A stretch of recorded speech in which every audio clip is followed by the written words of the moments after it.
ప్రభావ నా కొరకై మీరు సిద్ధపడుతున్న ప్రభావాన్ని ఆ ఏడంతల ప్రభావ విషయాల కొరకై మీకు ప్రభావాన్ని సూచిస్తున్నాను. ప్రభావాన్ని నా యొక్క తండ్రి ఎవరు కూడా చూడ మేలు చూస్తున్నందుకే ప్రభావాన్ని వందనం చేస్తున్నాను. నా కొరకై స్థలమును పట్టణమును రక్షణను ప్రభావాన్ని విందును ప్రభావాన్ని నిరీక్షణను ప్రభావాన్ని సిద్ధపడుతున్నందుకే వందనములు. ప్రభావ నా కొరకై మీరు ఇస్తున్న జీతంకే వందనములు. ప్రభావ నా చేసిన మేలుకై మీకేం అర్పింపగలను. ప్రభావాన్ని వినయం వస్తే ప్రతి స్థుతి ఆరాధన మీకే సమర్పించుకుంటున్నాను తండ్రి. కూర్చోండి. పాట పాడదాము. 177 పాట.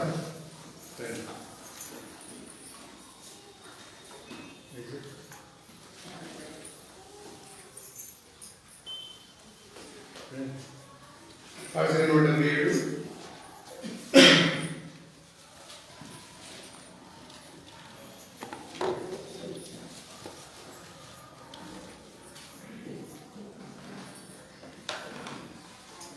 అందరము ప్రభు నిన్ను కొనియాడెదము. అందరము ప్రభు నిన్ను కొనియాడెదము. ఆత్మనవు పరిశుద్ధుడవు, ఆత్మనవు పరిశుద్ధుడవు, బలియైతే లోకమును రక్షించుటకు, బలియైతే లోకమును రక్షించుటకు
ప్రభుని ఆరాధించినటువంటి నీవు నేను ప్రభు యొక్క బలిలో కూడా మనం పాల్గొనవలసిన వారు ఉండాలి.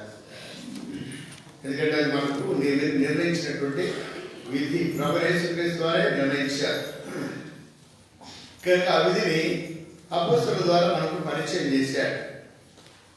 దాన్ని బట్టి మనము ప్రతి ఆదివారము మరి ప్రభు యొక్క బలిలో పాల్గొనేటువంటి వారుగా ఉన్నాం.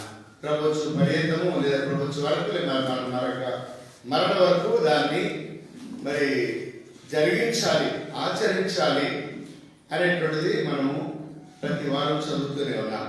ఈ వారం కూడా దేవుడు తన కనికరం బట్టి మనం బ్రతికించాడు. అందరూ బట్టి కృతజ్ఞతలై మనం ఆరాధించడానికి సహాయపడ్డాడు. మన కొరకు సిద్ధపరిచినటువంటి పరలోక రాజ్యంలో దినం మనం చేరుకోవాలి. మరి అక్కడ పెళ్లి విధి ఉంది. ఇక్కడ ఈ విధిలో పాల్గొంటేనే ఆ విధిలో పాల్గొంది. అర్థమైందా? ఈ విధిలో పాల్గొనే వారికి ఆ విధిలో ఉంటుంది పాలు. ఈ విధిలో పాల్గొనకుండా వెళుతున్నారు చాలా మంది. ఈ విధిలో పాల్గొనకుండా వెళితే మనకు పరలోపు పెళ్లి కుమారుడు విందు మన ఇక్కడ 19వ అధ్యాయం ప్రకటన గ్రంథంలో 6-7 వచ్చాలో విందు ఉంది. ఆ విధిలో పాల్గొనే వారు ఏమన్నాడు దగ్గర ఆ విధిలో పాల్గొనే వారు ఎలాంటి వారు ధన్యులు ఉందా? మాట చూడండి, ఉందా? చదవమాట. గొర్రెపిల్ల పెళ్లి విందుకు పిలువడం దాని 9వ వచనం. మరియు అతడు నాతో ఇలా చెప్పాను, గొర్రెపిల్ల పెళ్లి విందుకు పిలువబడిన వారు ధన్యులంట. మరి ఇక్కడ ఈ విధిలో పాల్గొనకపోతే ఆ విధిలో ఉండదు. ఇక్కడే పాస్పోర్ట్ సంపాదించుకోవాలి. అక్కడికి వెళ్ళాలంటే అది చూపిస్తేనే ఇక్కడ మనకు మరి పనిలో పాల్గొనేటువంటి ఆధిక్యత ఉంటేనే మనం పెళ్లి విధిలో పనిలో పెళ్లి విధిలో కూడా మనం పాల్గొంటాం. గుర్తుపెట్టుకోండి, అవసరం కానీ పెద్దలు కానీ చిన్నలు కానీ ఎవరైనా ఏ లోకంలో ఈ పెళ్లి విందు మన కొరకు ఇది సిద్ధపాటు. ఇక్కడ సిద్ధపడకపోతే చూడండి, పెళ్లి కుమార్తె కొరకు పెళ్లి కుమారుడు కొరకు పెళ్లి కుమార్తెను ముందు రోజు సిద్ధపరిచి తీసుకెళ్తారు. తెలుసు మనకందరికి. ఎప్పుడు చేస్తారు పెళ్లి కూతురును? ముందు రోజు చేసి ముందు రోజు సిద్ధపరిచి పెడతారు. మస్ట్ రోజు తీసుకొని పెళ్లి కుమార్తె తీసుకెళ్తారు. కనుక పెళ్లి కుమార్తెగా మనము ముందుగానే సిద్ధపడాలి. సిద్ధపడినటువంటి వాళ్ళు మాత్రమే పెళ్లికి అడుగులు. సిద్ధపడకుండా రేపు చూద్దామని అంటదా పెళ్లి కూతురు. ఇప్పుడు నాకు రేపు చూద్దాంలే అని అంటదా పెళ్లి కూతురు. అంటే పెళ్లికి యోగ్యురాలు కాదని అర్థం. అట్లనే మనం కూడా పెళ్లి విందుకు మనం ముందుగానే సిద్ధపడాలి. అందుకే సంఘం పెట్టాడు భూమి మీద. కనుక ఈ విందును ఇక్కడే మనం సిద్ధపడాలి. తర్వాత విందు కూడా మరి సిద్ధపరిచింటారు ముందుగానే. అందరిని చూసిన తర్వాత ఎంతమంది వచ్చారు చూసుకొని అందరిని చూసిన తర్వాత ఇంతమంది ఉన్నారా, ఇప్పుడు తయారు చేద్దాంలే అన్నము కూరలు ఎప్పుడు తయారు చేస్తారా? అప్పుడు తయారు చేస్తారా? లేదు, ముందుగానే ఎస్టిమేషన్ ఇంతమంది రావచ్చు. అట్లనే దేవుడు ఎదురు చూస్తున్నాడు. ఇంతమంది కర్మేలు 10 మంది, కర్మేలు ప్రార్థన మందిరంలో ఇంతమంది వస్తున్నారు అని ముందుగానే రాసుకుంటున్నాడు. అక్కడ మన పేరు ఇదిగో పలానా మందిరం నుండి ఇంతమంది వస్తున్నారు, నా పేరు వస్తున్నారు, నా పెళ్లికి వస్తున్నారు అని ముందుగానే రాసుకొని ఉంటాడు అక్కడ. అలాంటి వారు మాత్రమే అక్కడ ప్రవేశిస్తారు. అలాంటి వారికి ఆ పెళ్లి విందు. అయ్యో నాకు ఆ పెళ్లి విందు లేదు, ఇక్కడ రుచి చూస్తేగా ఇక్కడ రుచి చూస్తే అక్కడ అసలైన విందు ఉంది. అక్కడ ఆ విందులో మనం పాల్గొంటాం కదా. దాని గురించి మరి బైబిల్ ప్రమాణము గ్రంథవాగ్దానములన్నీ నావి ప్రతి అధ్యాయము వచనము దివ్య ప్రేమ వాగ్దానములు గ్రంథవాగ్దానములన్నీ నావి. Every promise in the book is mine. Every chapter, every verse, every line. All the blessings of His love divine. Every promise in the book is mine. దేవుడు వాగ్దానం చేసినటువంటి సిద్ధపరిచినటువంటి రాజ్యం కుదిరినట్లుగా మరి ప్రోగ్రాంలో పాల్గొందాం. దాని కొరకై రండి. మత్తయి సువార్త, మొట్టమొదటిగా లూకాసు వార్త, లూకాసు వార్త 12వ అధ్యాయం, లూకాసు వార్త 12వ అధ్యాయము, 12వ అధ్యాయం, 12వ అధ్యాయము 35, 36 వచనాలు మనం కలిసి చూద్దాం. 35 వచనం, 36 వచనం, 12వ అధ్యాయం. మీ నడుమును కట్టుకొనుడి, మీ దీపములు వెలుగుచున్నవి. తమ ప్రభువు వెండి నుండి వచ్చి తట్టగానే అతనికి తలుపు తీయడకు అతడు ఎప్పుడు వచ్చునో అతడిని అతని కొరకు ఎదురుచూచు మనుషుల వలె ఉండుడి. రెండవదిగా మత్తయి సువార్త 5వ అధ్యాయం, మత్తయి సువార్త 5వ అధ్యాయము 15, 16 వచనాలు. 15వ వచనము, 16వ వచనం, క్షమించండి, 14, 15 వచనాలు. మీరు లోకమును వెలిగి ఉన్నారు, కొండలను పట్టణం వెలిగి ఉండలేదు. మనుషులు దీపం వెలిగించి కొంచెం కింద పెట్టరు, కానీ అది ఇంటి వారందరికీ దీప స్తంభం మీదనే పెట్టదు. మూడవదిగా మరి మార్క్స్ వార్త 4వ అధ్యాయం, మార్క్స్ వార్త 4వ అధ్యాయము, మార్క్స్ వార్త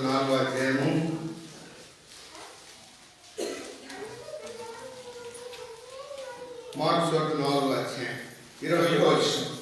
మరియు దీపము దీపస్తంభం మీద ఉంచబడితే గాని కొంచెం కింద ఉంచబడటకు తేవలేదు కదా. ప్రార్థన చేస్తాం. ప్రేమగల మా ప్రియమైన తండ్రి, పరిశుద్ధ దేవ స్తోత్రములు, ఆరాధనకు విడువు స్తుతులకు పాత్రుడైనటువంటి మా ప్రియమైన ప్రభువా, మీ అపారమైన ప్రేమ పెట్టి స్తోత్రాలు. ధవళవరుడు వ్రతవరుడు 10,000 అతి కాంక్షణీయుడైనటువంటి మా ప్రభా, నా కొరకు మా కొరకు తగ్గించుకునే రీతిలో ఈ లోకంలో రక్షకుడుగా జన్మించి, లేక ఎండిరకంలో లేత మొక్క వలె జన్మించి ప్రభా నలగొట్టబడి ముఖ వికారం చేయబడి రక్తమంతా కార్చి మీ రక్తం చేత మమ్మల్ని కడిగి పవిత్రపరిచి మమ్మల్ని అంగీకరించినటువంటి దేవా స్తోత్రమైనా మీరు సేవించడానికి కొరకై ఈ లోకంలో సంఘంలో మమ్మల్ని ఐక్యపరిచారు. మేము సేవించేటువంటి వారి కొరకై స్థలం సిద్ధపరిచారు, పట్టణాన్ని సిద్ధపరిచారు. రక్షణ అనేటువంటి మరి రక్షణ సిద్ధపాటును మాకు అనుగ్రహించారు. ప్రభావ పరలోకంలో మా కొరకై మరి కంటికి కనబడినటువంటివి ఈ దినాల్లో లోకంలో ఎవరు చెప్పినా అర్థం కావు. అలాంటి వాటిని నా కొరకు మా అందరి కొరకు సిద్ధపరిచారు. ప్రభావ దిన మా అందరి కొరకై పెళ్లి విందును సిద్ధపరిచారు. అందరూ కూడా శుద్ధిస్తున్నాం.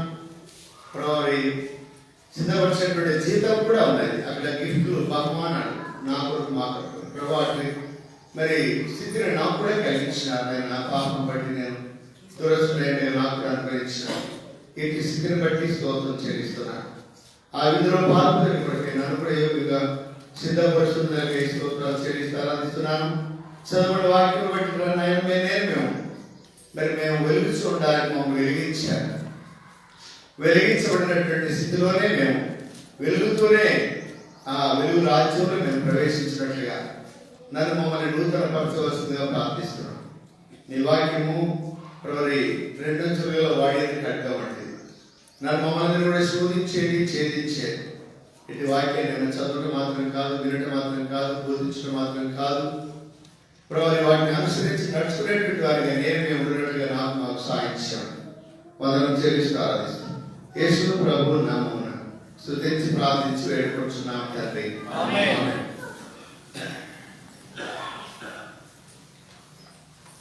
ఉదయకాలం 3 సంగతులు మనం చదువుతూ వచ్చాం. 3 వాక్యాలు. 3 వాక్యాల్లో 3 మరి భాగాలు కూడా మరి 4 సంగతులు ఉన్నాయి. మరి గమనించారో లేదో. మొట్టమొదటిది మరి వెలిగించబడినటువంటి వారు. మనము వెలిగించబడినటువంటి ప్రభు యేసుక్రీస్తు చెప్పారు. మరి ఆయన చెప్పకముందే 8వ అధ్యాయం యోహాను సువార్తలో ఆయన చెప్పకముందే మన గురించి పడలేదు ప్రసంగంలో ఏం చెప్పాడంటే, మీరు లోకానికి వెలుగై ఉన్నారు అని చెప్పాడు. మీరు లోకానికి వెలుగై ఉన్నారు. మరి యోహాను సువార్త 8లో రాయబడింది, మీరు నన్ను వెంబడించినట్లయితే జీవో వెలుగలిగినటువంటి వారు ఉంటారని చెప్పాడు. దానిలో కదా 12వ అధ్యాయం 3వ వచనంలో మరి నిరంతరం వెలుగుతున్నటువంటి నక్షత్రాల వలె ఉంటారని సెలవిస్తూ వచ్చాడు. ఫిలిప్పీ పత్రిక 2వ అధ్యాయం 16వ వచనంలో మీరు లోకంలో జ్యోతుల వలె కనబడతారని సెలవిస్తూ వచ్చినాడు. మరి 1వ పత్రిక 3వ అధ్యాయం 7వ వచనంలో అన్యోన్య సహవాసం కలవాలని ఉంటామని సెలవిస్తూ వచ్చినాడు. కారణం ఏంటంటారా? వెలిగించబడినటువంటి వెలుగు సంబంధంలో మనం చీకటి వారం కాము. ఒకప్పుడు చీకటి వారం ఏంటివి? ఎప్పుడు మరి 1వ పత్రిక 2వ అధ్యాయం 9వ వచనంలో మరి చీకటి ఏమిటివి? అయితే ఇప్పుడు క్రీస్తు ద్వారా మనం వెలిగించబడ్డాం. ఎఫెసీ పత్రిక 5వ అధ్యాయం 8వ వచనం రాబడింది, పూర్వం చీకటి ఏమిటిది, ఇప్పుడు ప్రభు యేసుక్రీస్తు మీరు వెలుగై ఉన్నారని రాయబడింది. విడారా, ఇంటి వెలుగైనటువంటి మనము వెలిగించబడినటువంటి ఈ జీవితాలను అంతవరకు వెలుగుతూనే ఉండాలని ప్రభు యొక్క కోరిక అయినది. ఈ విశ్వాస జీవితంలో ఇంకా వెలిగించబడకపోతే ప్రభు అన్నాడు, నన్ను వెంబడించేవాడు ఇక చీకటిలో ఎంత మాత్రం కూడా నడవడు. ఇంకా మీరు ప్రభుని వెంబడించకపోతే, ప్రభుని అంగీకరించకపోతే, ప్రభుని వెలుగును మీరు ఎరగకపోతే ఇప్పుడైనా సరే దేవుడు వెలుగైనాడు. 1వ పత్రిక 1వ అధ్యాయం దేవుడు వెలుగైనాడు. మరి యోహాను సువార్త 1వ అధ్యాయం 4వ వచనం కూడా ఆయన వెలుగైనాడు. వెలుగైనటువంటి ప్రభు నిన్ను వెలిగించడానికి వచ్చాడు. ఎందుకంటే మనం చీకటి వారు, చీకటిలో ఉన్నటువంటి వారు. ఇలాంటి వాళ్ళను వెలిగించడానికి వచ్చేటువంటి ప్రభు ఉన్నాడు. వెలిగించబడినటువంటి నేను కూడా ఈ లోకంలో తుదమట్టుకు మనము వెలిగించబడినటువంటి వారు ఉండాలి. ఎందుకంటే ప్రభు మరి దానియేలు భక్తుడు అన్నాడు, మీరు బుద్ధిమంతులైతే ఆకాశంలోని జ్యోతులలో ప్రకాశించరు. 12వ అధ్యాయం 3వ వచనంలో మీరు బుద్ధిమంతులైతే అనగా బుద్ధిమంతులు ఎప్పుడైతాము? మత్తయి సువార్త 7వ అధ్యాయం 24వ వచనం ఎవరాయబడింది? నా మాట విని వాడి చొప్పున జరిగించు వాడు ఎలాంటి వాడు? బుద్ధిమంతుడు. ఎప్పుడు మనం బుద్ధిమంతులు చేయబడతామంటే ఆయన మాట వినాలి. ఆయన మాట వినట్లయితే మనం బుద్ధిమంతులుగా చేయబడతాము. మనం వెలిగించబడేటువంటి వారుగా ఉంటాం. పిల్లల వెలిగించబడేటువంటి అనుభవం, ఇంకా చీకటి జీవితము, ఇంకా చీకటి క్రియల చేత, ఇంకా ప్రభు నిరకుడుగా, ప్రభు వెలుగు కలిగి ఉండకుడుగా ఈ లోకం ఎంతకాలం జీవిస్తాం చీకటిలోనే. ఈ లోకం అంతా చీకటే. ఈ చీకటి జీవితంలో నుండి దేవుడు మనం వెలిగించడానికి ఇష్టపడుతున్నాడు. దానిని అన్నాడు, మీరు ప్రకాశించాలి, నిరంతరం నక్షత్రాల ప్రకాశించాలి, జ్యోతులలో కనబడాలి. పౌలు అన్నాడు మరి ఫిలిప్పీ పత్రికలో మీరు ఆ జీవవాక్యాన్ని చేతబడిన లోపల జ్యోతులనే కనబడాలి. విడాలి మధ్యాహ్నకాల సమయంలో వెలిగించబడినటువంటి నేను లేదా ఇంకా వెలిగించబడకపోతే ఇప్పుడైనా సరే వెలిగించబడు. ప్రభు అడుగు, ప్రభా నన్ను కూడా వెలిగించు, నేను ఇంకా ఆరిపోతున్నాను, మందిరానికి వచ్చినప్పుడు వెలుగు వస్తుంది, బయటికి వెళ్తున్నాను, చల్లారిపోతున్నాను. మందిరానికి వచ్చినప్పుడు వెలిగించబడుతున్నాం, బయటికి వెళ్తేనేమో ఇంటికి వెళ్ళగానే చల్లారిపోతున్నాం, బయటికి వెళ్ళగానే. అందుకనే గత ముందు చెప్పాను, డ్యూయల్ సిమ్ వచ్చినాయి సెల్లాది కూడా. ఇక్కడికి వస్తేనేమో పరిశుద్ధాత్మ మరి టవర్ వస్తుంది, బయటికి వెళ్ళగానే సాధారణ టవర్ వస్తుంది. ఈ టవర్ అక్కడ పనిచేయదుగా, ఆ టవర్ ఇక్కడ పనిచేయదు. అట్లాంటిదిగా ఉండకూడదుగా. మనం ఎక్కడున్నా లోకంలో జ్యోతుల వల్ల కనబడాలి అనేటువంటిది ప్రభు యొక్క ఉద్దేశమైంది. కనబడాలంటే ఏం చేయాలి? మనం చూడక్కడ మరి 31వ అధ్యాయము సామెతల గ్రంథము 18వ అధ్యాయంలో ఒక ఆమె గురించి రాయబడింది.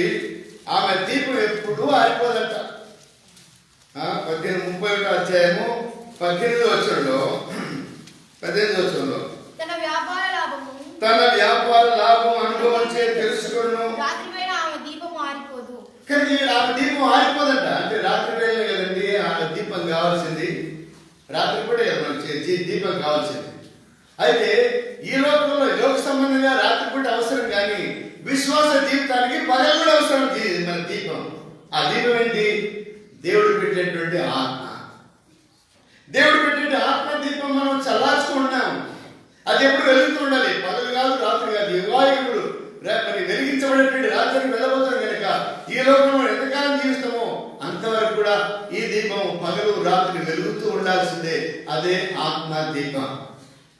వీళ్ళ మరి ఈ దీపము, ఆమె దీపము రాత్రి కూడా ఆరిపోదు, లేదా ఎప్పుడు ఆరిపోదు. కారణం ఏంటంటే ఆమె దేవుడు భయభక్తి కలిగినటువంటి స్త్రీగా మనకు పరిచయం కనుక గనురాలు ఆమె గురించి ఇప్పుడు మనకు సమయం కాదు, కానీ మరి ఆమె మరి చీకటితోనే లేస్తుంది, ఇంటి వరకు భోజనం సిద్ధపరుస్తుంది, పనికత్తలకు బట్టలు సిద్ధపరుస్తుంది, పొలానికి తీసుకెళ్తుంది, ద్రాక్ష తోటలు పని వాళ్ళకందరికి కూడా సిద్ధపరిచి ఆమె వెలుగు అందరికీ కూడా వెలిగించేటట్టుగా చేస్తా ఉంది. బిడ్డగా ఈ ఉదయకాల మధ్యాహ్న కాల సమయంలో మరి ఆ స్త్రీ వలె నీవు నేను కూడా ఎల్లప్పుడూ మరి ధన్యురాలు ధనురాలు అని చెప్పబడేటువంటి సాక్ష్యాన్ని మనం కలిగినటువంటి వారిగా ఉండాలి. ఆమె దీపం ఎప్పుడు ఆరిపోదు. సాక్ష్యం మనం కలిగి ఉండాలి. లోకంలో మందిరానికి వచ్చినప్పుడే కాదు, మరి ఎప్పుడో భక్తి కలిగినటువంటి ఒక దినమో లేదా పండుగలో ఆ దినములు కాదు, కానీ నిరంతరం మనం జీవించేవారు ఉండాలి. చూడండి మరి మత్తయి సువార్త 25వ అధ్యాయంలో 8వ వచనంలో ఇక్కడ కొంతమంది చెప్తున్నారు, ఏమన్నారు 8వ వచనంలో? బుద్ధి లేని ఆ కన్యకలు ఏం చెప్తున్నారు? వాళ్ళు ఎందుకు కాలిపోతున్నాయి? ఎందుకు కాలిపోతున్నాయి? మన దీపాలు ఎందుకు కాలిపోతున్నాయి అంటే నూనె లేకుండా అయిపోయింది, ఆత్మ లేకుండా అయిపోయింది. ఆత్మ నియమం ద్వారా మనం నడుచుకోవడం లేదు, ఆత్మ నియమాన్ని పాటించడం లేదు, ఆత్మను అనుసరించి నడుచుకోవడం లేదు, ఆత్మాసరైనటువంటి జీవితం లేదు, ఆత్మ ఐక్యతలోకి తీసుకురావడానికి ఉన్నాం, ఆత్మను ఆరిపివేశాము, ఆత్మకు వ్యతిరేకంగా పోరాడుతున్నాం. కనుకనే మన దీపాలు అనేకసార్లు ఆరిపోతున్నాయి. అనేకులు చూసినప్పుడు మనం చూసినప్పుడు ఆరిపోయినటువంటి జీవితాన్ని, వాడిపోయిన జీవితాన్ని, ఎండిపోయిన జీవితాన్ని, వెనకబడిన జీవితాన్ని చూసి అనేకులు నవ్వేవారు ఉన్నారు, హేళన చేసేవారు ఉన్నారు. కారణం ఏంటంటే ఒకప్పుడు మనం వెలిగించబడ్డాం, వెలుగుతూ ఆరిపోతే ఏమైపోతుంది? హేళన అయిపోతుంది, అవమానం అయిపోతుంది, చల్లారిపోతాం. సమాజంలో మనకు సరైన సాక్ష్యం ఉండదు. కనుక మరి వెలిగించబడినటువంటి దేవుడేను ఎట్లుండాలంటే విడాల మా దీపాలు ఇంకా ఆరిపోతున్నాయని చెప్పకుండా ఉన్నట్టుగా మిగిలినటువంటి 5 మంది కన్యకల యొక్క దివిటీలు వెలుగుతూ ఉన్నట్టుగా మన జీవితాలు మన జీవితాలు కూడా ఎల్లప్పుడూ వెలుగుతూ ఉండేటువంటి అనుభవాన్ని మనం కలిగి ఉండాలి. వాటిని పోగొట్టుకోకుండా ఉండాలి. మరి చూసినట్టయితే మరి రండి, మొట్టమొదటిగా మత్తయి సువార్త 5వ అధ్యాయము 15వ వచనం చూడండి. మత్తయి సువార్త 5వ అధ్యాయం 15వ వచనం. మనుషులు దీపం వెలిగించి కొంచెము కింద పెట్టారు. కనుక మొట్టమొదటిగా మన కొంచెము అంటే అదేంటి? కొంచెం అంటే అదేంటి? మంచం కాదు, కొంచెం చెప్పండి. మంచం చెప్తారు. కొంచెం అంటే గట్టి చెప్పండి, ఏం పర్లేదు. కూర్చా. కొంచెం అంటే కొలత వేసేది, పడి అంటారు. మీరు ఇక్కడ ఏమంటారు? సేరు అంటారు. సేరు కొలిచేదాన్ని కొంచెం అంటారు. కనుక దీపం వెలిగించే దాని మీద ఇట్లా మూస్తారు ఎవరైనా, మూస్తారు. ఏమైపోద్ది? ఆరిపోకపోయినా మనకైతే వెలుగు. కనుక ఇక్కడ యేసు అందరూ తేటగా రాయించారండి, మీరు దీపం వెలిగించి కొంచెం మీద పెట్టరు. ఎక్కడ పెట్టాలి? కొంచెం మీద పెడుతున్నాం మనం.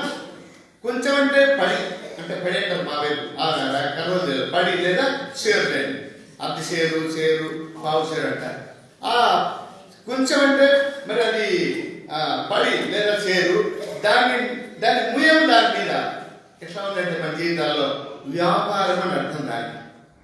దానికి షేర్ ఏం చూపిస్తుంది? వ్యాపారం చూపిస్తుంది, ధనాపేక్షను చూపిస్తుంది. లోకంలో ధనాపేక్ష, ఐహిక విచారము. యేసు చెప్పాడు, మీ హృదయంలో ఒకవేళ తిండి వలన, మత్తు వలన ఐహిక విచారము అనగా ధనాపేక్షను చూపిస్తుంది. ధనవంతుడు దేవుని రాజ్యంలో ప్రవేశించుట దుర్లభం. అంటే అర్థం ఏంటి? సులభం అంటే సాధ్యం కూడా ఏ పరిస్థితి ఉన్నది. సాధ్యం ఉంది. ఎప్పుడు సాధ్యమవుతుంది? దాని మీద మనసు ఉంచని వాడు. అబ్రాహాము ధనవంతుడు, యోబు ధనవంతుడు, చాలా మంది ధనవంతులు ఉన్నారు. వాళ్ళందరూ దాని మీద మనసు ఉంచలేదు. వాళ్ళ దీపస్తంభం మీద పెట్టుకున్నారు, కొంచెం కింద పెట్టలేదు. కనుక ఈ దీపం వెలిగించబడినటువంటి దీపాన్ని మనము దీపస్తంభం మీద పెట్టకూడదుగా అనేక సార్లు వ్యాపారం అడ్డొస్తుంది. తర్వాత వర్తకం లేదా వ్యాపారం, అన్ని విధాల వ్యాపారాలు అడ్డం వస్తాయి. చాలా మంది వ్యాపారం కోసం చాలా మంది నేను చూశాను అక్కడ అన్ని స్థలాల్లో రిక్షా దొక్కే వాళ్ళు కూడా, రిక్షా దొక్కకపోతే ఆ రోజుకు పూట గడవరు. అలాంటి వారు ఆదివారం బంద్, టీ బంకులు బంద్, కూరగాయలు బంద్, మటన్ కోటోడు బంద్, బట్టల వ్యాపారం బంద్. మధ్యాహ్నం వరకు అందరూ బంద్ చేస్తారు, క్రైస్తవులు మాత్రం బంద్ చేయరు. అందరూ బంద్ చేసుకుంటారు. ఇళ్ళ కాకుండా ఏదో తిరిగి త్రాగడానికి బంద్ చేసుకుంటారు. ఈరోజు ఏంటి వ్యాపారం? క్రైస్తవులు మాత్రం బంద్ చేయరు. ఎట్లా వెలుగుతూ ఉంటాయి? ఎట్లా వెలుగుతాయి మన దీపాలు? వీడారా అదే మొట్టమొదటిగా కడల ప్రసంగంలో 5 అధ్యాయాలు యేసు చెప్పిన మాట ఏంటంటే, మీరు దీపం వెలిగించి కొంచెం కింద పెట్టరు అన్నాడు. మనమే పెడుతున్నాం. పెట్టండి అని చెప్పింటే పెట్టేవాళ్ళమేమో, పెట్టండి చెప్పకపోయినా పెడుతున్నా. కనుక పెట్టురు కానీ అది ఇంత ఉండు వారందరికీ కూడా వెలిగించుకై దీపస్తంభం. దీపస్తంభం అంటే అర్థం ఏంటి? కాదు, అది ఎత్తుదే. ఆజ్ఞానటువంటి సత్యం ఏంటి? దీపస్తంభం అంటే సంఘం. చూడండి, ప్రకటన గ్రంథంలో ఉంటుంది అన్నమాట. ప్రకటన గ్రంథము మొదటి అధ్యాయం 19 చివరి వారం ఉంటుంది. ఆ 7 సువర్ణ దీపస్తంభముల సంగతులు రాయము. ఆ 7 నక్షత్రములు 7 సంఘములకు దూతలు. ఆ 7 దీపస్తంభములు. ఇక్కడ దీపస్తంభం అంటే సంఘం. సంఘంలో మనం నిలిచి ఉన్నామా? సంఘంలో వెలిగించబడుతున్నామా? కనీసం సంఘానికి వస్తున్నాం కానీ వెలుగు లేకుండా అయిపోతుంది. సంఘానికి వస్తున్నాం కానీ ఆరాధించకుండా వెళ్ళిపోతున్నావు, నూనె లేకుండా వెళ్ళిపోతున్నావు. సంఘానికి వస్తున్నాం కానీ మన దీపం వెలుగుచుండకుండా ఇంకా మిరుకు అంటుంది. మిరుకు ఫీజు పోయింది అంటారు. ఎన్జీ ఫీజు పోతే ఏమిటంటే బలం చిన్నగా వెలుగుతూ గిర్ర కనపడుతుంది. అట్లా కూడా వెలుగుతుంటారు. అట్లాంటి లైట్ కూడా ఉంటాయి. విశ్వాస జీవితంలో మన లైట్ ఎటువంటి బ్రైట్నెస్. అక్కడ అపోస్తలుల కార్యాలు 9వ అధ్యాయంలో ఒక వెలుగు ఉంది, 22వ అధ్యాయంలో గొప్ప వెలుగు ఉంది, 26వ అధ్యాయం వచ్చినప్పుడు మహావెలుగు ఉంది. పౌలు అంతగా వర్ణించాడు, లూకా వర్ణించాడు పౌలు గురించి. మొట్టమొదటిగా మనం చిన్న వెలుగు, తర్వాత గొప్ప వెలుగు, తర్వాత మహావెలుగు మన జీవితాల్లో కనబడాలి. ఆయన రత్నవర్ణుడు ధవలవర్ణుడు అని చెప్తూ వచ్చాడు ఇందాక. మరి రత్నవర్ణుడు ధవలవర్ణుడు మనం రత్నాలు లేవు, ముత్యాలు లేవు, ఏమి లేవు. మన యొక్క దీపము కొంచెం కింద పెడుతున్నాం అనగా ధనాపేక్ష సమస్త కీడులకు మూలము. దాన్ని ఆశించి కొందరు ఏమైపోయినారు?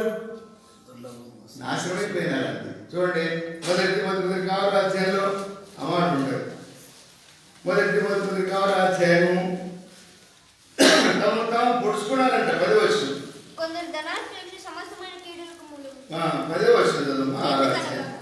ఎందుకనగా మూలము విశ్వాసం పోయింది, నానా బాధలు తెచ్చుకుంటున్నారు.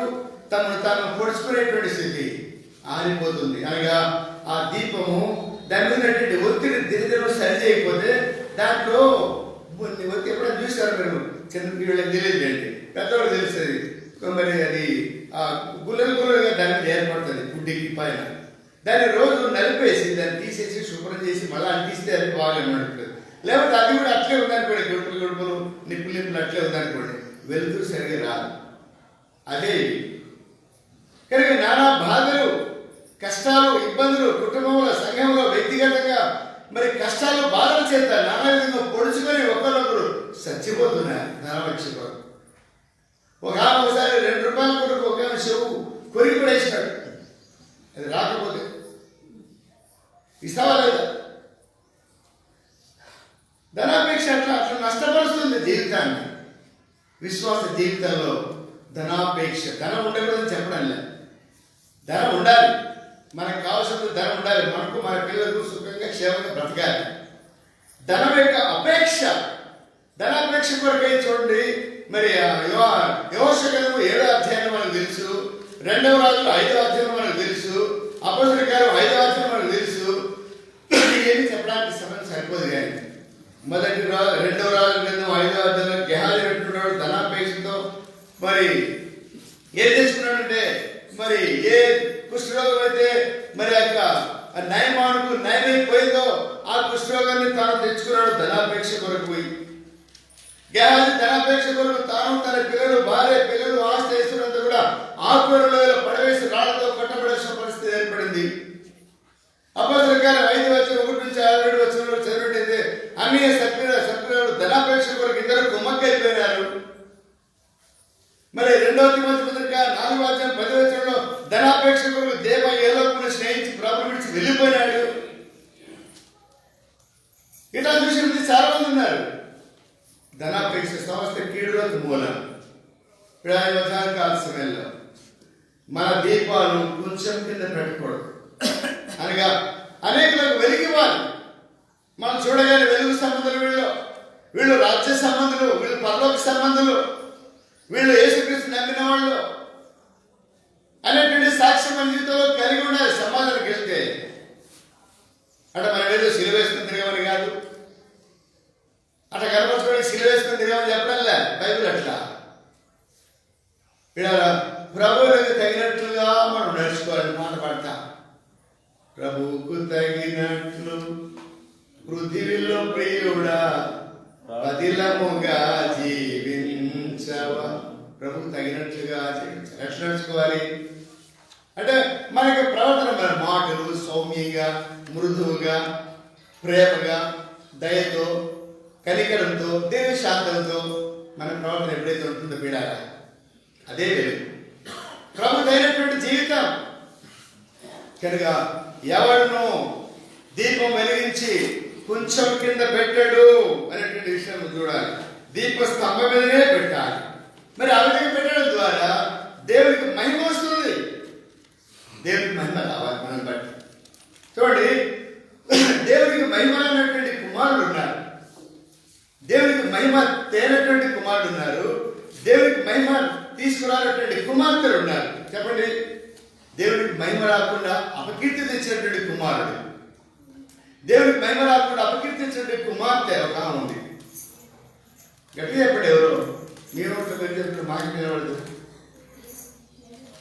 దీన దేవుని ఆమెకు అవమానకరంగా సాక్ష్యం కాపాడుకోలేకపోయింది.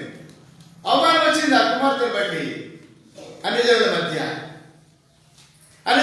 అవమానకరమైనటువంటి కుమారుడు ఉన్నారు. ఎవరు? ఏలీ కుమారుడు, రైట్. ఇంకా సమూయేలు కుమారుడు, రైట్. ఇంకా కృషి పెడతారంటే ఎప్పుడు రాదు, మీరు ఈడని చెప్తారు, మంచిదా. ఇంకా దావీదు కుమారుడు. ఇక నీవు నేను కూడా దేవుడికి మహిమ రాట్లా మనం బట్టి వీడారా మన జీవితాలు దేవుడికి అవమానకరంగా జీవిస్తున్నామేమో సమాజంలో. దేవుడికి మహిమ తెచ్చినటువంటి కుమారుడు ఉన్నారు, దేవుడికి మహిమ తెచ్చినటువంటి కుమార్తె ఉంది ఒక ఆమె. చెప్పండి, మహిమ తీసుకొచ్చినటువంటి కుమారుడు యోసేపు. ఈ చాలా యోసేపు తండ్రికి మహిమ తెచ్చాడు. కుమార్తెను ఎస్తర్, రైట్, ఎస్తర్. చూడండి ఎంత గంట. వాళ్ళు ఎక్కడి నుంచి వాళ్ళు ముత్యమే మా దగ్గర సేవ చెప్తున్నాడు. బంగారే నకిలీ అంటుంటాడు. ప్రతి రోజు ప్రతి ఆదివారం బంగారే రోడ్డు అంటుంటాడు. కనుక ఎక్కడున్నా మనం బంగారులాగే ఉండాలి.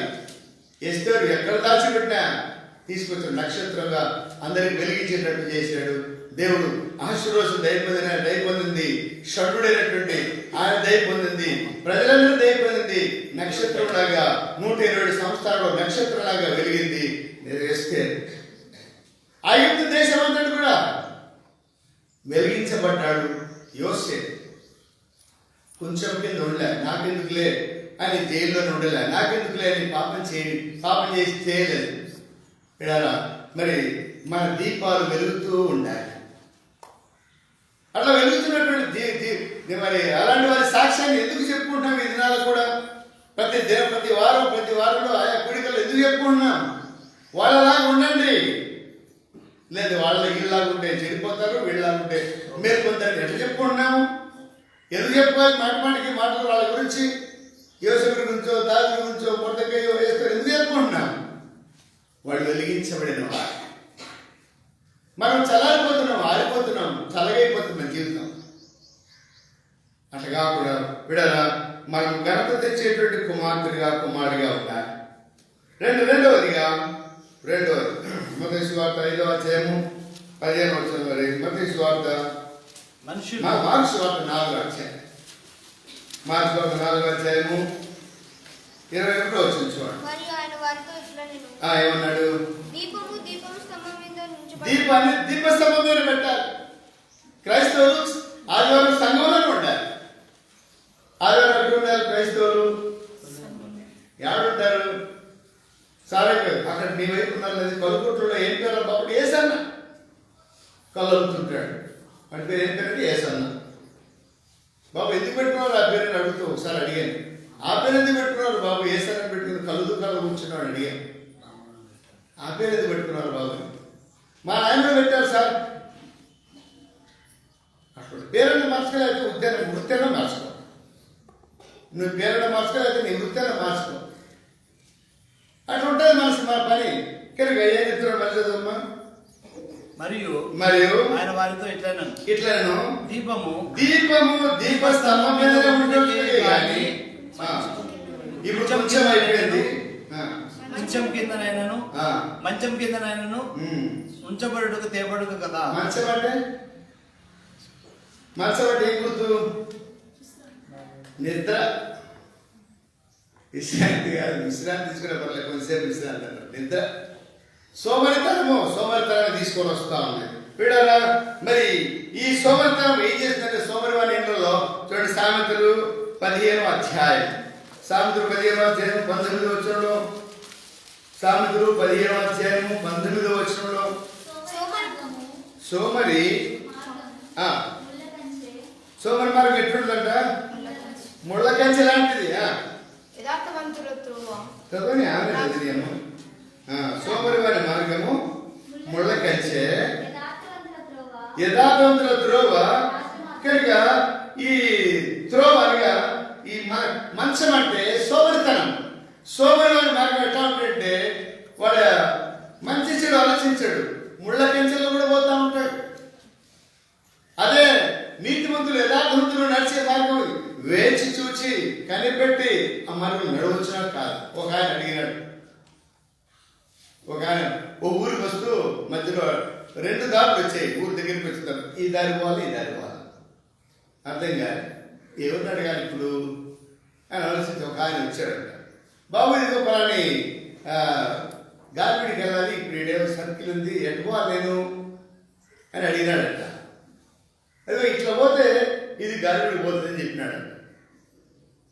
సరే వాడు పోయిన తర్వాత వాడు చెప్పినట్టు నేను పోతా. ఇంకో మార్గం పోయాడు. 2 ఉన్నాయిగా. ఇంతవరకు వచ్చినోడిని ఇప్పుడెందుకు దారి తప్పాలి నేను? వాడి సలహాన్ని ఎందుకు తీసుకోవాలి? అట్లా చేశారు జ్ఞానులు. మత్తయి సువార్త 2వ అధ్యాయంలో. అంతవరకు నక్షత్రాన్ని చూస్తూనే వచ్చినారు. ఆ పట్టణానికి వచ్చినప్పుడు కల్లా యూదుల రాజు కదా, ఆయన సామాన్యుడు గుడిసెలు పుట్టాడు. ఆయన రాజుంటేనే పుట్టింటాడని ఆ నక్షత్రాన్ని చూడకుండా రాజు ఇంట్లోకి పోయినారు. ఏం జరిగింది? నష్టం జరిగింది. కనుక రాజు తెలియబడింది. కనుక ప్రభుత్వం మరలా చెప్పాడు, బాబు మీరు ముగ్గురు వచ్చారు, మరి అదిగో ఈ మార్గంలో వచ్చారు, కానీ ఇదే మార్గం మళ్ళీ ఆయన దగ్గరికి వెళ్ళొద్దు, వేరే మార్గాన్ని వెళ్ళిపోండి అని చెప్పాడు. నష్టం జరుగుతుంది. సొంత ఆలోచన పోతే ఈ శోభమైన మార్గం కీడుకు తీసుకుపోతుంది. ఏం చెప్పారు? ఇప్పుడు ఆ మార్గానికి వెళ్ళాడు. పోతే ఏమైంది? కొంచెం దూరం పోగానే ఆర్చి వచ్చింది. అట్లా అబ్బా ఇదే, వాడు సరిగ్గా చెప్పలే నాకు, నేను వెళ్ళాల్సిన మార్గం ఇదే, నేను వెళ్ళాల్సిన ఊరు ఇదే, వాడి మార్గం చెప్పింటే ఎక్కువ పోయేవని అనుకొని ఆ మార్గంలో లోపలికి వెళ్తే ఏం కనపడినాయి?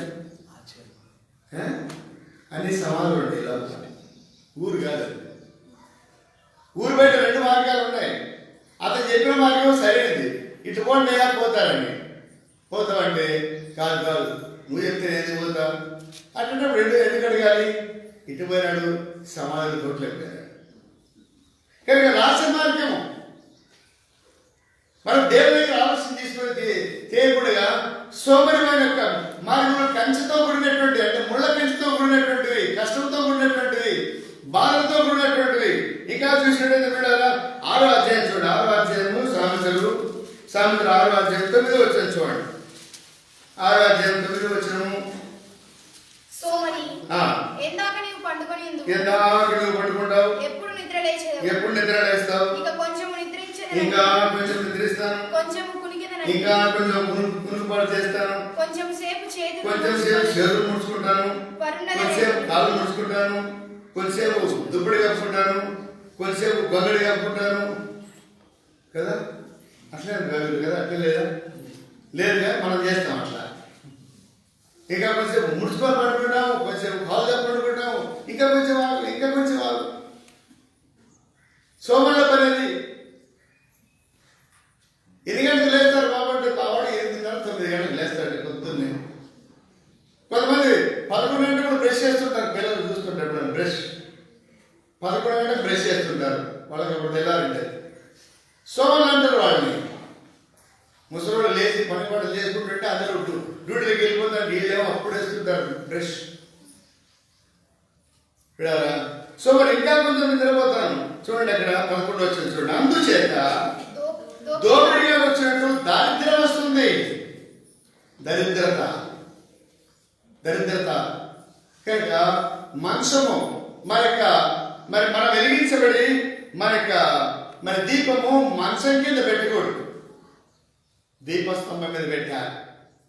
9:30 అని చెప్పాము, గత వారంలో మార్చేసాం, ఎందుకంటే చలికాలం మీద కొంచెం తొందరగా లేవలేదు. ఈ వారం 10 గంటలకు పెట్టాము మీటింగ్. అయినా 10 గంటలకు వచ్చారా? లే, అప్పటికి ఇంకా తెల్లవారులే. 11కు 12కు ఇంకా 11 పెడితే సరిపోతాం. 11 పెడితే ఇంకెప్పుడు వస్తారు?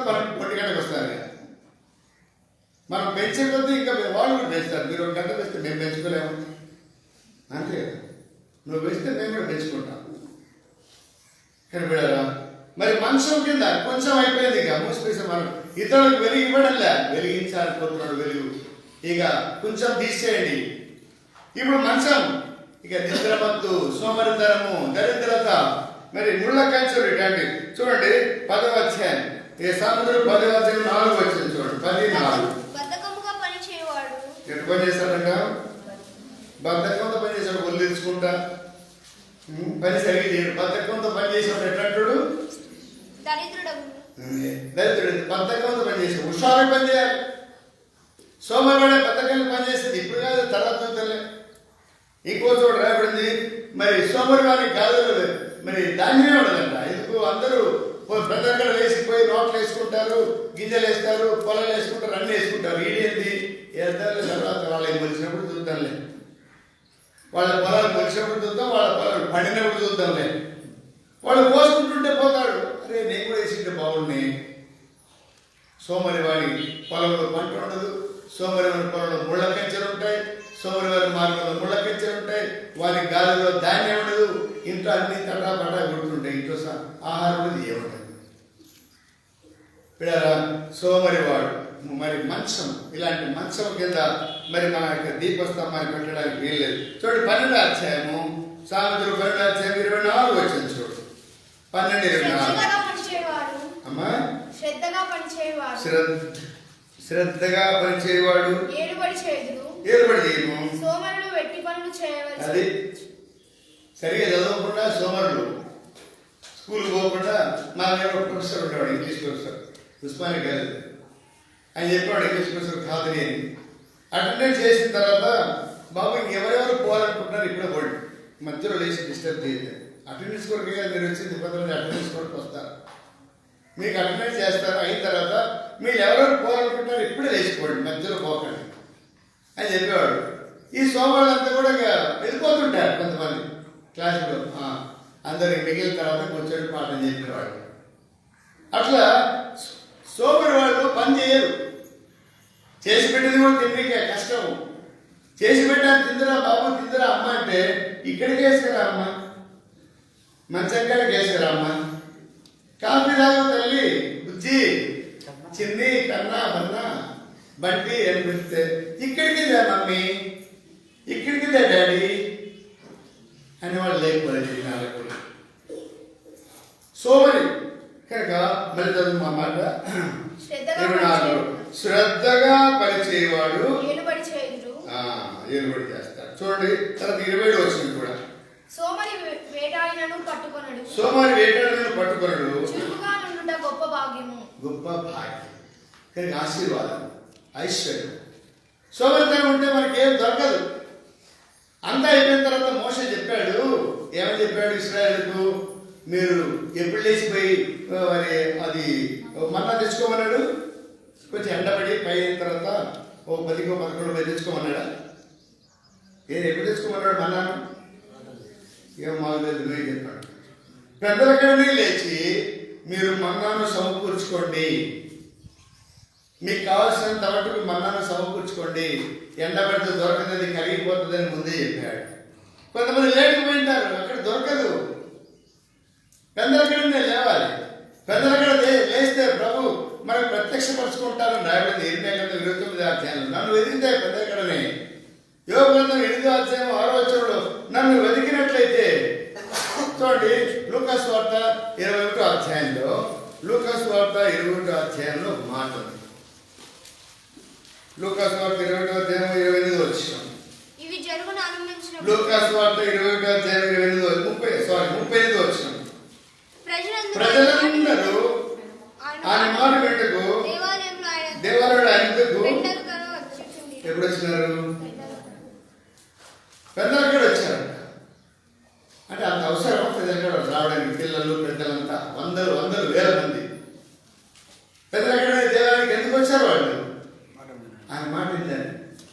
ఆయన మాట వింటే మన దీపాలు వెలుగుతాయి. ఆయన మాట వింటే మన దీపం ఎక్కడ పెట్టాలో తెలియజేస్తాడు. ఆయన మాట లేకపోతే మనం కొంచెం కింద పెట్టేస్తాం. ఆయన మాట లేకపోతే మంచం కింద పెట్టేస్తాం. ఎవరికి కనపడదు మనం. కనుక మరి పెద్దల కడనే లేచేటువంటి అనుభవం ప్రతి ఒక్కరు కలిగి ఉండాలి. పిల్లలు పెద్దలు అందరూ కూడా. సరే చంటి పిల్లలంటే పడుకుంటారు. ఎవరిసరికి ఏమైంది? పెద్దల కడ లేవడానికి ఏమైంది? రాత్రి 10 వరకు 11 వరకు సీరియల్స్, టీవీలు, లేకపోతే ఇవి నెట్లు, వాట్సాప్లు, ఫేస్బుక్లు, ట్విట్టర్లు, రాత్రి 11, 12 వరకు దుప్పటి కప్పుకొని, మరీ దుప్పటి కప్పుకొని నిద్రపోయింది అనుకుంటాడు. దుప్పటి కప్పుకొని లోపల ఇప్పుడు ఇయర్ ఫోన్స్ వచ్చిన ఎవరికి వినపడకుండా, ఎవరికి వినపడదు, ఎవరికి కనబడదు. దుప్పటి కప్పుకొని లోపలే ఇక చెవుల్లో పెట్టుకొని వినుకుంటా పడుకుంటా. ఎంత మోసం! వాళ్ళు ఏమనుకుంటారు తల్లిదండ్రులు ఏమనుకుంటారు? నిద్ర మా వాడు నిద్ర పెరిగాడు.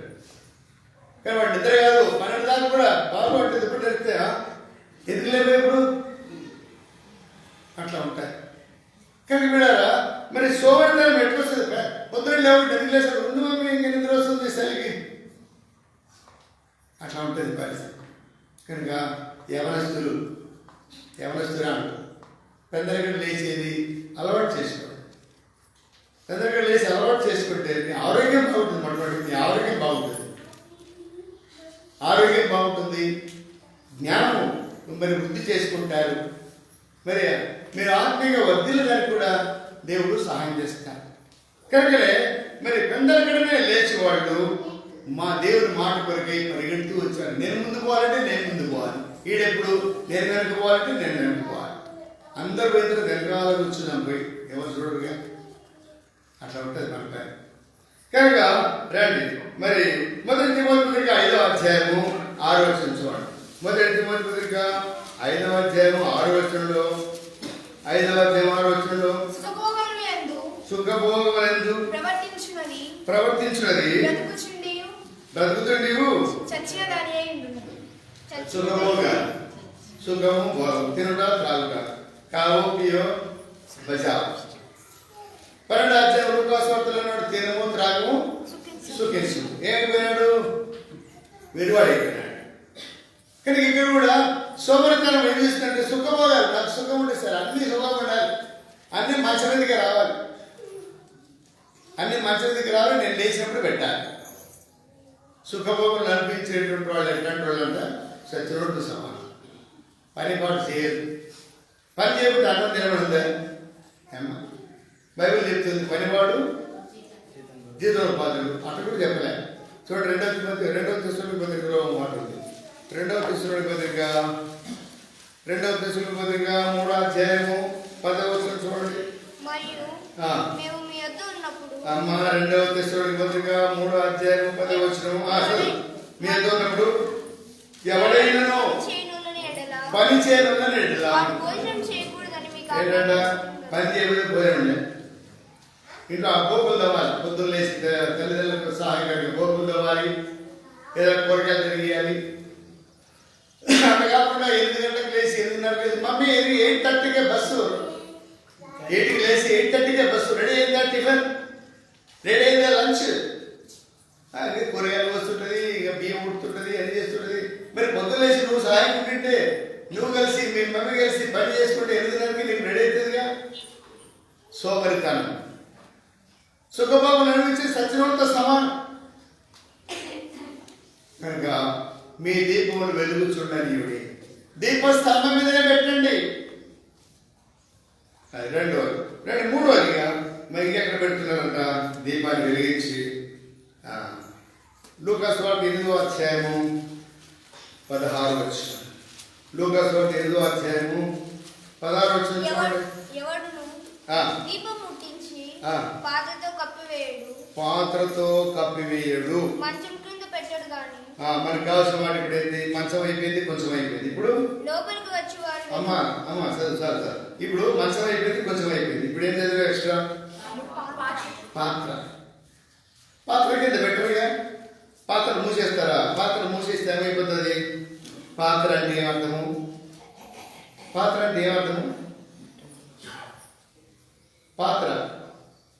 అంటే డేక్షా కాదు. ఇప్పుడు టిఫిన్ పాత్రలు, భోజన పాత్రలు ఏంటి? ప్లేట్ దేని కొరకు వాడతాము? తినడానికి. అంటే తినడానికి వాడేటువంటి పాత్ర. మరి ఆ పాత్రను ఆ పాత్ర ఏం చూపిస్తుందంటే మరి భోజనాన్ని గురించి తెలియజేస్తాం. అనగా భోజన ప్రియులు చాలా మంది ఉంటారు.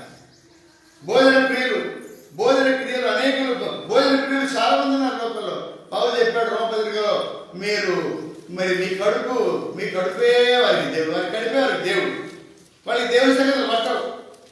కొంతమంది చూడండి, ఇప్పుడు ఇక్కడ కాదు, ఇక్కడ బాగా మంచి వాళ్ళు, అందరూ మంచి వాళ్ళు.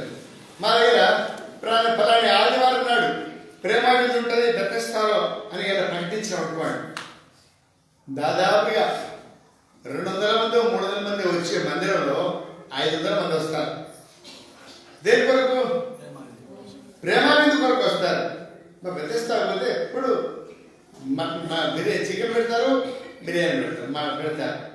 ఎప్పుడు లేనటువంటి మంది వస్తారు. అది ప్రకటిస్తే చాలు, వీధంతా గేరు కలిసి వస్తారు. ఎప్పుడన్నా పెట్టు 25 సంవత్సరాలు చూశాడు. ఆకలి ఎత్తుందని కూడా కానీ భోజనం గురించి చూపిస్తా ఉంది. అనగా చూడండి, ఫిలిప్పీ పత్రిక 3వ అధ్యాయం, ఫిలిప్పీ రాసిన పత్రిక 3వ అధ్యాయం 20 వచనం చూడండి. 3వ అధ్యాయము 19వ వచనం 20. 19వ వచనం. నాశనమే వారి అంతము, వారి కడుపే వారికి దేవుడు. కనుక కొంతమంది విపరీతంగా తినాలంటారు. మా దగ్గర బ్లడ్ బ్యాంక్లో బ్లడ్ తీసేటప్పుడు నేను బ్లడ్ డ్రా చేసేటప్పుడు అనుకో రిఫ్రెష్మెంట్ ఇస్తాం. ఏం తీసుకురావాలా సార్ మీ కొరకని అడిగితే ఒక ఆయన ఏం లేదు, ఒక 1 డజను ఆపికాయలు, 1 డజను అరటిపండు, ఒక 2 దానిమ్మ పళ్ళు తీసుకురండి చాలా. మేమేమి ఇస్తాము, ఒక బ్రెడ్ ఇస్తాం, ఒక కప్పు కాఫీ ఇస్తాం గవర్నమెంట్ తరఫున. ఆయన అడిగాడు, నాకు ఆ ఏంటి కాదు సార్, ఒక 1 డజను యాపిల్, 1 డజను అరటికాయలు, ఒక 2 దానిమ్మ పళ్ళు అంతే చాలు, అంతకంటే ఎక్కువ లేదు సార్. అట్లా బ్రాహ్మణుడు అలా వెళ్తూ ఉంటాడు. భోజన ప్రియులు కొంతమంది అట్లా ఉంటారు. కానీ ఇక్కడ ఏమన్నాడంటే వారి కడుపే వారికి దేవుడు, మరి కడుపు వారికి దేవుడు. ఇక్కడ దేవుడి సంగతి వాళ్ళకి ఆలోచన ఉండదు. ఇంకా చూసినట్టయితే రోమపత్రిక 4వ అధ్యాయము 14వ అధ్యాయం, రోమపత్రిక 14వ అధ్యాయం 20వ వచనంలో పౌలు ఏం చెప్పాడు? భోజనం నిమిత్తము దేవుని పనిని పాడు చేయకూడదు. దేవుని నిమిత్తం భోజన పని, దేవుని పని పాడు చేయకూడదు. భోజనం నిమిత్తము దేవుని పని పాడు చేయొద్దంటే అర్థం ఏంటంటే, మరి అందుకే అంతకు మునుపు మీరు ఏమనుకోకండి, బాధపడండి పెద్దలు, అయ్యా పెద్దలు గారు నమస్కారం, మీరు ఏమనుకోకండి. అంటే భోజనం చేసేటప్పుడు అరవింద్ గారు ఏం చెప్పేవాడు అంటే, ఎట్టి పరిస్థితిలో మీటింగ్ స్టార్ట్ అయ్యేటప్పటికంతా పొయ్యి దగ్గర పొయ్యి మీద ఏం వంట చేయకూడదు, అన్ని అయిపోగొట్టుకోవాలి, లేకపోతే తర్వాత చేసుకోవాలి, మధ్యలో డిస్టర్బ్ చేయదని ఖచ్చితంగా చెప్పేవాడు. ఒకవేళ చేసి తగిన వచ్చి నీళ్ళు పోసేవాడు పొయ్యిలో, చెప్పానంటే ముందు కూడా. భోజనం బట్టి దేవుడి పని పాటు చేయకూడదు. అక్కడ శబ్దాలు చేసుకుంటే మనసు అక్కడే ఉంటుంది, వాసన ఇక్కడ వస్తుంటాయి, ఇక్కడ వాక్యం లోపలికి వెళ్ళదు.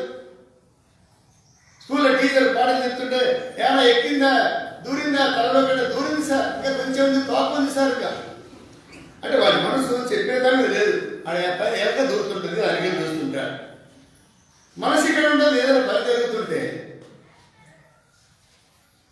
కానీ భోజనంతో దేవుడి పనిని పాడు చేయొద్దు అని మాట చాలా ప్రాముఖ్యమైన. ఆయన చూపించి నాకు చెప్పాడు. అయిన తర్వాత వస్తూ ఉంటే నేను భోజనం చేసి వంట చేసి వస్తూ ఉంటే, ఏమంటే సామయ్య గారు వాటర్ నీళ్ళు తీసుకొని వస్తున్నావు, ఎంతసేపు అని చెప్పాను, భోజనం చేసావు అంటే రెడీ చేసావు అన్నాడు. అమ్మ అన్నీ చేసి పెట్టాను, పోయి కూడా ఆర్పేసి వచ్చాను అని చెప్పాను.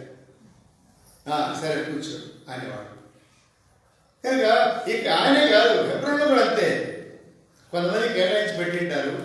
దాన్ని బట్టి ఎక్కడ కూడా దేవుడి పనిని నష్టపరచకుండా, ఆటంకపరచకుండా మనందరూ కలిసి కూర్చోవాలనేటువంటిదే దేవుని యొక్క సంకల్పం. దేవుడి పనిని బట్టి మరి భోజనం బట్టి మనం దేవుడి పనిని పాడు చేయకూడదు. చూడండి, మరి 23వ అధ్యాయం సామెతలు 23వ అధ్యాయంలో కొంతమంది వాటితో స్నేహం చేసి తిరుగుతూ ఉంటారు. 23వ అధ్యాయం 20వ వచనంలో అధికంగా ద్రాక్షరసం త్రాగువారితో నేను మాంసంగా హెచ్చుగా తినవారితో నేను సహవాసం చేయకుము. తర్వాత ఏం చేస్తే ఏమైతుందంట? త్రాగుబోతులను, తిండిబోతులను, దరిద్రులగుదురు, నిద్రమత్తు, చింపిరి గుడ్డలు ధరించుటకు దాన్ని ఆలోచించాడు ఇంటికి వెళ్ళిన తర్వాత. కనుక ద్రాక్షరసం త్రాగుబోతులతో సాహసం చేయకూడదు. ఎక్కువగా మాంసం తినేవాడితో కూడా సాహసం చేయకూడదండి. అవి మనకు నిద్రమత్తులు తీసుకొని వస్తాయి, చింపిరి గొడవలు తీసుకొని వస్తాయి, చింపిరి దారిద్ర్యాన్ని తీసుకొని వస్తాయి. కనుక మనము వెలిగించబడినటువంటి మనము పాత్రతో కప్పివారు ఉండకూడదు. కనుక మరి ఆహారం అధికంగా ప్రేమించి ఆహారం కొరకు మన కడుపు ఒక ఆయన చెప్పాడు, తినడం కోసం బతుకుతున్నామా, బతికేదాని కొరకు తింటున్నామా? చెప్పండి, తినడం కోసం బతుకుతున్నామా, బతికేదాని కొరకు తింటున్నామా? బతికేదానికి. కొంతమంది తినేదాని కొరకు బతుకుతుంటారు. అట్లాంటిది కాకుండా మనం బ్రతకడం కోసం తింటున్నాము. బ్రతకాలంటే అన్నం అవసరం, అదే సేవతో దేవుడు వాక్యం కూడా మనకు అవసరం. కనుక మన దీపాలు వెలుగుతూ ఉండాలంటే మనము మరి మరి గొంతు కత్తి పెట్టుకోవాలని చూడండి. 22వ అధ్యాయము 23వ అధ్యాయం 2-3 వచనాల్లో అది అక్కడే. నీవు తిండిపోతే కత్తి పెట్టుకొని అదే పని కొంతమంది తింటూనే ఉంటారు. ఒక వేసిన ఒక 1/2 కిలో చికెన్ ఒక్కడే తెప్పించుకొని వండించుకొని అంతా ఒకేసారి వేసేసుకొని తినేస్తుంటాడు. ఒకటే తినేస్తారు. 1/2 కిలో తింటారు కూడా ఉంటారు. లేదు కనుక నువ్వు తిండిపోతున్నా గొంతు కత్తి పెట్టుకోమని నేను చెప్పే మాటలు కాదు. లిమిట్గా ఉండాలి. తినే విషయాలు కూడా మనం లిమిట్గా ఉండాలి. అప్పుడే మనము సోమరులు కాకుండా, నిద్రవంతులు కాకుండా, దరిద్రత లేకుండా మన కుటుంబాన్ని మనము మరి ఆశీర్వాదకరంగా చేస్తున్నటువంటి వారిగా ఉంటాం. ఇంకా చూసినట్టయితే మనం నేర్చుకోవాల్సినటువంటి చాలా ఉన్నాయి. నాలుగవది లూకాసు వార్త 11:33 గ్రాండ్. ముందు కొంచెం అయిపోయింది, మంచం అయిపోయింది, పాత్ర అయిపోయింది, ఇప్పుడు ఇంకా పెడుతున్నారంట. 11:33 ఎవడను దీపం వెలిగించి చాటు చోటునైనను కొంచెము కిందనైనను పెట్టడు గాని లోపలికి వచ్చువానికి దీపస్తంభము మీదనే పెట్టు. ఇప్పుడు చాటు చోటు అంటే కనబడని క్రైస్తవులు, రహస్య క్రైస్తవులు. చాటు చోటు రహస్యంగా ఉంటారు కొంతమంది. రహస్యంగా ప్రభు కొరకు పౌరుషంగా జీవిస్తే మంచిదే. నికోదేము వలె, యోసేపు వలె, అరిమత యోసేపు వలె, నికోదేము వలె రహస్యంగా జీవిస్తే మంచిదే. అది కొంతమంది ఇక్కడ మాత్రమే క్రైస్తవులుగా కనబడతారు, బయటికి వెళ్ళ మాత్రం అస్సలు క్రైస్తవులు ఎవ్వరు అనుకోరు వాళ్ళు. అట్లాంటి రహస్య క్రైస్తవులు, రహస్యమైనటువంటి విశ్వాసులు వాళ్ళు ఏమంటారంటే దొంగ మెట్టలు రాబడింది బైబిల్. దొంగ మెట్టలు, దొంగ క్రైస్తవులు, దొంగ విశ్వాసులు. చాటు అయితే చాలు. ఇక ఆయన ఎవరు మాకు ఎట్లా ఉదాహరణకి యేసుప్రభు తెలుసు. ఇదిగో ఈ అమ్మాయి యేసుప్రభు ఎరిగిందంటే అబ్బే నాకు తెలియదు తెలుసు ఆయన ఎవరు. అట్లా అనలేదా? అట్లా జీవిస్తలేరా చాలా మంది.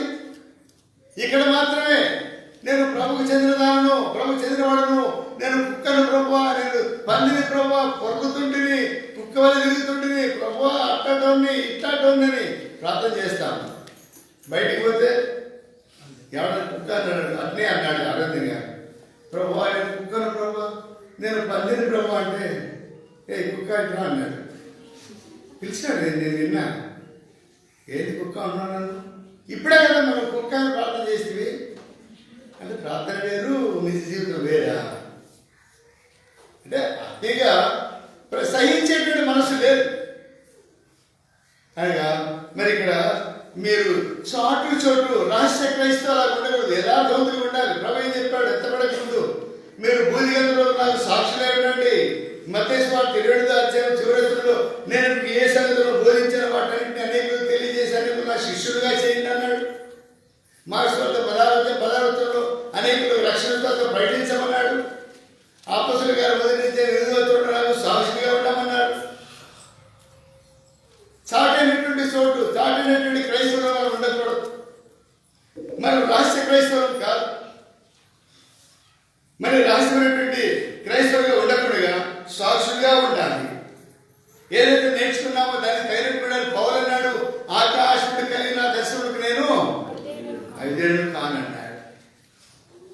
మొదటి కొరింథీయులకు 2:2 నేను శిలువబడినటువంటి యేసును తప్ప మీ మధ్య ఎరగకూడదును అన్నాడు.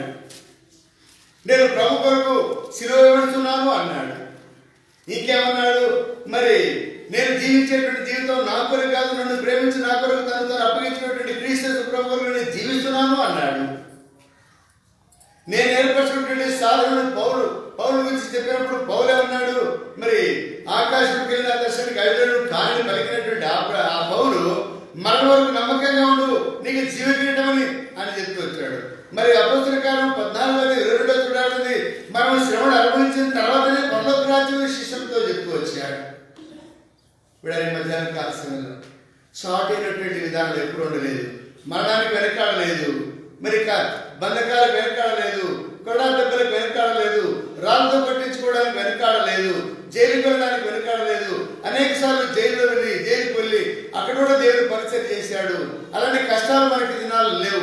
అయినప్పటికీ ప్రభు కొరకు బహిరంగ క్రైస్తవులుగా, బహిరంగ విశ్వాసంగా మనల్ని మనం కనుపరుచుకోలేకపోతున్నాం. పిల్లలా షార్ట్ అయినటువంటి చోటు వలే షార్ట్న దీపం వెలిగించి చోటు పెడితే ఏ లాభం? ఎవరికి వెలుగు కనపడదు, ఒకవైపే కనపడుతుంది. అంటే మందిరంలో మాత్రం కనపడుతుంది, ఆ తర్వాత బయట కనపడుతుంది. అలాంటి విశ్వాసులుగా మనం ఉండకుండా మీరు ఆకాశంలో జ్యోతుల వలె కనబడాలి, ఆకాశ నక్షత్రాలలో మీరు వెలిగించబడాలి. మీ దీపం దీపస్తంభం మీదనే ఉండాలి. విడరా అలాంటి సంఘము అనేటువంటి దీపస్తంభం మీద మనం ఉండాలి, వెలుగుతుండాలి, ఆరిపోయకూడదు. నల్లని ఆత్మ దేవుడు పెట్టేటువంటి దీపం కదా, దాన్ని ఆరిపోద్దని పౌలు చెప్పాడు ఎఫెసీ పత్రికలో 6వ అధ్యాయంలో. ఆత్మను ఆర్పకుడి, అదే అధ్యాయం 4వ వచనంలో ఆత్మ విరోధంగా పోరాడకుడి. మరి యేసు ప్రభువు చెప్పిన దినాల్లో ఆత్మ విరోధంగా మీరు పాపం చేయొద్దు. ఆ ఆత్మని మనలో ఉన్నటువంటి దీపం. ఆ దీపం ఆరిపోతే ఏం కనపడదు. చూడండి, ఇంట్లో దీపం ఆరిపోతే ఏం కనపడదు. ఇంట్లో తడువులను గుడ్డోడితో సమానం. దీపం ఆరిపోతే ఇంట్లో మనం కూడా అలాంటి వారిని, మనలో ఉన్నటువంటి దీపం ఆరిపోతే మనం కూడా గుడ్డోడితో సమానం. అట్లా ఆరిపోకుండా మన జీవితం ఎక్కడప్పుడు దానికి ఉన్నటువంటి కొద్దు అంటే దానికి ఉన్నటువంటి మసికి సంత నలిపేసింది ప్రతిదినం. ఆ నలిపివేసేసి మళ్ళీ ఆ నూనె అయిపోయిందేమో పోసుకొని దాన్ని సిద్ధం చేసుకుని ప్రతిదినం వెలిగించేటువంటి వారు కూడా. ప్రభు కొరకాలంలో ప్రతి ఉదయం వాక్యం చదవాలి, ప్రార్థన చేయాలి, ఆరాధన చేయాలి, కూడికలకు రావాలి, ఆ మందిరంలో ఆరాధన చేయాలి, మందిరంలో మరి ప్రార్థనకు రావాలి, మందిరంలో బలలో పాల్పొందాలి.